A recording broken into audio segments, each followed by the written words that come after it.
Hello my dear students, आइए पढ़ते हैं।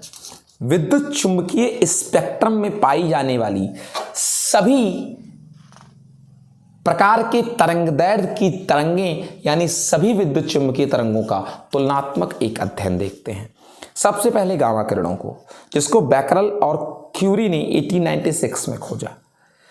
इसका तरंगदैर्घ्य जो होता है 10⁻⁻14 मीटर से 10⁻⁻10 मीटर तक।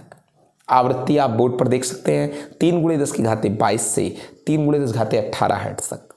स्रोत ये नाभिकों के विघटन से उत्पन्न होता है। गुण फोटोग्राफिक प्लेट पर ये रासायनिक क्रिया प्रतिदीप्त दिखाता है। प्रतिदीप्त क्या है? जब कोई वस्तु कण उच्च आवृत्ति की तरंगों को अवशोषित करके निम्न आवृत्ति की तरंगों का उत्सर्जन तब तक करता है जब तक उस पर बाहर से प्रकाश पड़ता रहता है, तब तक करे। ठीक है, इसको प्रतिदीप्त कहते हैं। स्फुरदीप्ति भी प्रदर्शित करती हैं ये वस्तुएं, ये किरणें। स्फुरदीप्ति क्या है? स्फुरदीप्ति में अगर आप किसी कण पर प्रकाश डालें या कोई ऊर्जावान तरंग डालें तो वह भी निम्न आवृत्ति की ऊर्जा की तरंगों का उत्सर्जन करे, लेकिन तब भी करे जब उस पर ऊर्जा आपतित हो रही थी, उस दौरान भी करती रहे और उसके पश्चात भी करे जब ऊर्जा आपतित होना बंद हो जाए तब भी करती रहे।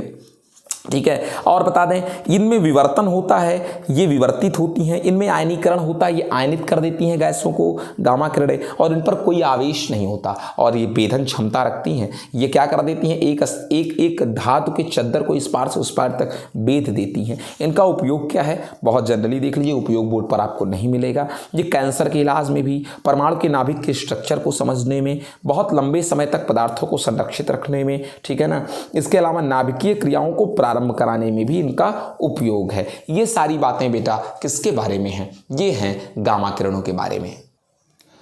अब देखते हैं बेटा एक्स रेस के बारे में, जिसको रांझन ने 1895 में खोजा था। ठीक है ना। इनके तरंगदैर्घ्य की बात करें तो 1×10⁻11 मीटर से बेटा 3×10⁻8 मीटर तक होती है। आवृत्ति 3×10⁻19 हर्ट्ज से 1×10⁻16 हर्ट्ज तक होती है। उत्पन्न कब होती हैं ये किरणें, ये तरंगें? तीव्रगामी इलेक्ट्रॉन जब भारी लक्ष्य पर टकराते हैं तब उत्पन्न होती है। ठीक है ना। और मैं आपको बता दूं कि इनके गुणों के बारे में, गामा किरणों के सभी गुण होते हैं, ठीक है ना, बशर्ते जो भेदन क्षमता है आर पार हो जाने की ये गामा किरणों से कम होती है। आयनीकरण क्षमता इनकी गामा किरणों से भी ज़्यादा होती है। ठीक है, और इनका उपयोग कह दें तो शरीर का हड्डी टूटने में, फेफड़ों में अगर कोई रोग है, शरीर में छुपी गोली है, इन सब का पता लगाने में, क्रिस्टलों की संरचना को पढ़ने में, सीप के अंदर मोती है कि नहीं इसको पता लगाने में, रबर के टायर में और टेनिस की गेंद में अगर कोई कमी है तो ये बता देते हैं विवर्तन के द्वारा। आगे बताएं, लोहे के बड़े बड़े गार्डरों में अगर दरार है तो भी बता देते हैं। वायु के बुलबुलों का पता लगाने में भी इनका हम लोग उपयोग करते हैं। अब बात करते हैं बेटा पराबैंगनी विकिरण के बारे में, अल्ट्रावायलेट रेडिएशंस के बारे में। रिटर ने इसको 1801 में खोजा था। अगर इसके तरंगदैर्घ्य की बात करें तो 1×10⁻8 मीटर से 4×10⁻7 मीटर तक। अगर इसकी आवृत्ति की बात करें 3×10⁻16 हर्ट्ज से 8×10⁻14 हर्ट्ज तक।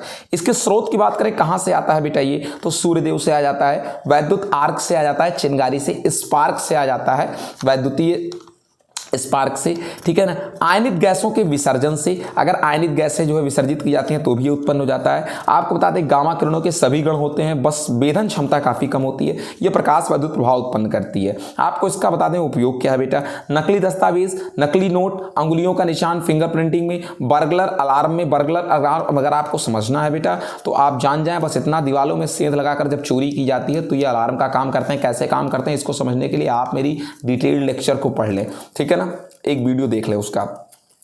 आपको बता दें वैद्युत क्षेत्र में, ठीक है ना, तथा खाने के संरक्षण में, जल शोधन में इसका उपयोग करते हैं, जीवाणुओं को नष्ट करने में, चिकित्सकीय उपकरणों में भी इसका उपयोग करते हैं, ठीक है ना, जीवाणु रहित करने में। ये सारे इसके उपयोग है बेटा। अब देखते हैं बेटा दृश्य प्रकाश। न्यूटन ने 1666 में खोजा था। 4×10⁻7 मीटर से 7.8×10⁻7 मीटर तक इसकी तरंगदैर्घ्य है। आवृत्ति इसकी 8×10⁻14 हर्ट्ज से 4×10⁻14 हर्ट्ज तक है। आयनित गैस से और ताप दीप्त वस्तुओं से, ताप के कारण जलती हुई वस्तुओं से उत्पन्न होती है। इसमें परावर्तन, अपवर्तन, व्यतिकरण, ध्रुवण, विवर्तन, फोटोग्राफिक प्रभाव, प्रकाश वैद्युत क्रिया, दृष्टि संवेदना सब होती है इसमें, ठीक है ना। अणुओं की संरचना को पढ़ने में उपयोग है। परमाणु के बाह्य कोश में इलेक्ट्रॉन का प्रबंधन कैसा है, किस सिस्टम से इलेक्ट्रॉन कितनी संख्या में कहाँ बैठे हैं, इसको भी पता लगाने में इसका उपयोग करते हैं। बाह्य संसार को अपनी आंखों से देखने में कितना सुंदर है ये संसार, इसको प्रयोग किया जाता है। यही रही कुल दृश्य प्रकाश के गुण बेटा। अवरक्त विकिरणों को बेटा हर्षैल ने 1800 ईस्वी में खोजा था। इसकी तरंग दैर्घ्य 8 × 10⁻⁷ मीटर से 5 × 10⁻³ मीटर तक होती है। इसकी आवृत्ति 4 × 10⁻14 हर्ट्ज से और 6 × 10⁻10 हर्ट्ज तक होती है। गर्म वस्तुओं और सूर्य से उत्पन्न होता है। और बता दें इसका गुण क्या है बेटा। गुण के मामले में अगर बात करें तो ताप पुंजों पर ऊष्मीय प्रभाव, परावर्तन, अपवर्तन, विवर्तन, फोटोग्राफिक क्रिया, ये सब ये दिखाती है। फोटोग्राफिक क्रिया क्या चीज़ है, आप डिटेल में पढ़ना चाहते हैं मेरी अदर वीडियोस को देख लें इसके बारे में, ठीक है ना। और बता दें इसका उपयोग क्या है बेटा। अवरक्त विकिरण पौधघरों में पौधों को गर्म रखने में, डिटेल में देखना हो आप मेरी पुरानी वीडियोस देखें इसके बारे में।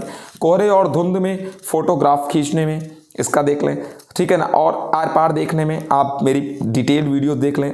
इनका और यूज सोलर सेलों द्वारा इन्हें वैद्युत ऊर्जा में परिवर्तित करके उपग्रहों में करते हैं। उपग्रह जो भेजे जाते हैं उसमें वैद्युत ऊर्जा में परिवर्तित कर लिया जाता है इनको। आपको बता दें फलों और बीजों को सुखाने में, पुरानी दीवारों पर गुप्त लेखों को पढ़ने में, जो गुप्त लेख होते हैं चुप्पे से लिखे जाते हैं, ठीक है ना। अवरक्त फोटोग्राफी द्वारा जो है मौसम की भविष्यवाणी में, ठीक है ना, इसके द्वारा अवरक्त फोटोग्राफी मौसम की भविष्यवाणी में, आपको बता दें रसायनों की शुद्धता की जांच करने में और आणविक संरचना को समझने में भी इस अवरक्त विकिरण का प्रयोग किया जाता है बेटा। डियर स्टूडेंट्स, सूक्ष्म अथवा माइक्रो तरंगें हर्ट्ज ने 1888 में खोजा था। तरंग दैर्घ्य की बात कर लें बेटा तो 1 × 10⁻³ मीटर से 3 × 10⁻1 मीटर तक इसकी तरंग दैर्घ्य होती है। अब बात कर लें इसकी आवृत्ति की बेटा तो 3 × 10⁻11 हर्ट्ज से 1 × 10�9 हर्ट्ज तक। मैग्नेट्रॉन नामक निर्वातित नलिका में बेटा वैद्युत धारा प्रवाहित करने से, क्लाइस्ट्रॉन नामक निर्वातित नलिका गन डायोड से इसकी उत्पत्ति की जा सकती है। अगर डिटेल में समझना है इन चीज़ों को तो आप मेरी लेक्चर्स वाली वीडियो को देखें।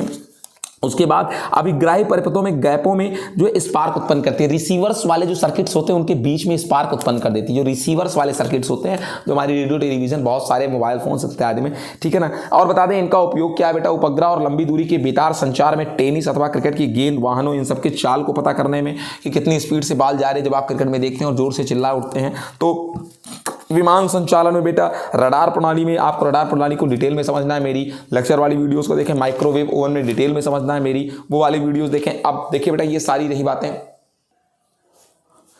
बेटा रेडियो तरंगे जो होती हैं मार्कोनी ने 1895 में सर्च की, इसको डिस्कवर किया। इसकी तरंग दैर्घ्य 1 × 10⁻⁻1 मीटर से 1 × 10⁻4 मीटर तक होती है। इसकी आवृत्ति 3 × 10�9 हर्ट्ज से 3 × 10⁻14 हर्ट्ज तक होती है और ये दोलित्र वैद्युत परिपथों से उत्पन्न होती है। अगर इनके गुणों की बात करें बेटा तो परावर्तित, अपवर्तित, विवर्तित सब होती हैं। उपयोग की बात कर दें रेडियो, दूरदर्शन, संचार प्रणाली, सेलुलर फोन द्वारा संदेशों के आदान और प्रदान में इसका उपयोग होता है।